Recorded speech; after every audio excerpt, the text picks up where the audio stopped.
Okay, let's take a look at question number 1. Oscar buys his lunch in the school cafeteria. The cost of 15 school lunches is 33.75. What graph has a slope that best represents the average cost of the lunches in dollars per lunch? So when we have a question, the first step is to ask, what does the question look for? What does the question ask for? It's asking for which graph has a slope that best represents. It's looking for the graph that has the right slope. Second, what does slope means in the graph? Slope means the relationship between x and y values in the graph. So in this question, the x is number of lunches, the y is the total cost. So we are looking for the relationship between number of school lunches and the total cost. Next, we want to know what information do we know about the relationship. So if we read the question, we'll see the information that's given to us is the cost of 15 school lunches is $33.75. So based on the known information, can we convert into the slope? Can we convert into the information we need? Sure. So slope means rate of change or unit rate. In this question, we need to convert into the cost of each school lunch. Since 15 school lunch is $33.75, so we divide $33.75 by 15 lunches. That will give us $2.25 per lunch. So that's it. That's the unit rate. That's the per lunch cost. That is the slope we are looking for.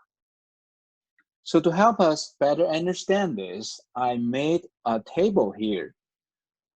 For x, the number of lunches, for one lunch, the cost is $2.25. For two lunch, the cost will be 2 times of 2.25. That's $4.5.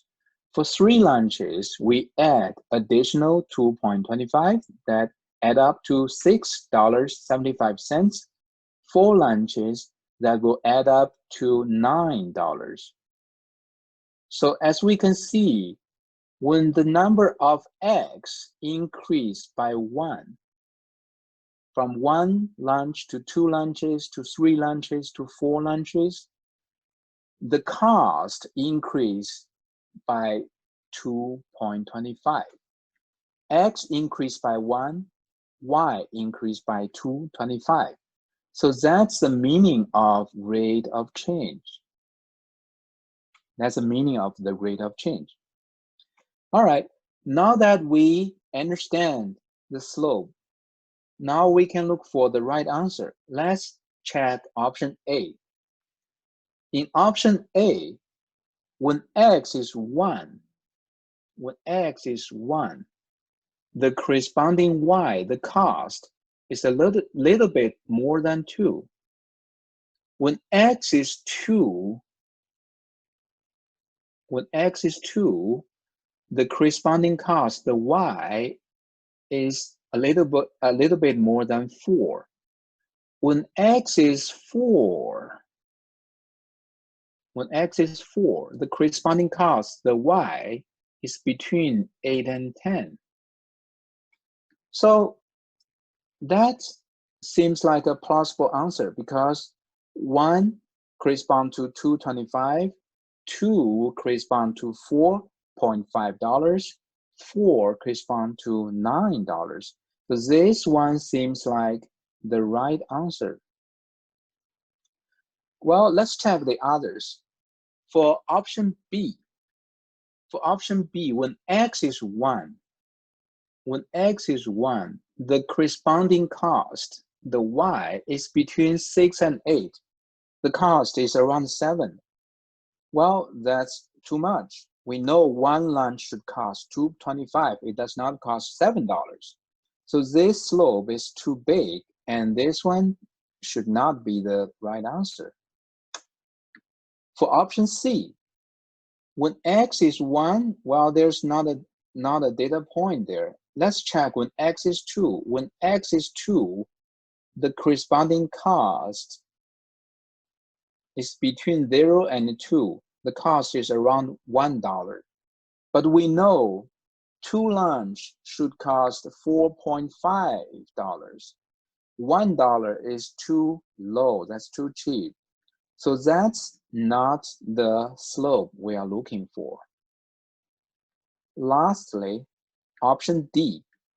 Option D, there's not a data point for x1, x is 2, or x is 3, but there's a data point for x is 4.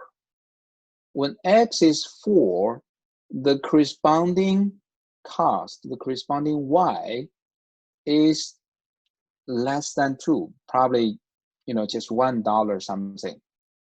That means the option D says 4 lunch costs just $1, but we know 4 lunches should cost $9. So for option D, the slope is too small. That's not the right slope we are looking for. So we start by examining the question, examining the known information, converting into the information we need. We made a table to help us understand the situation. Then we find out the right answer, which is A. Did you get the right answer?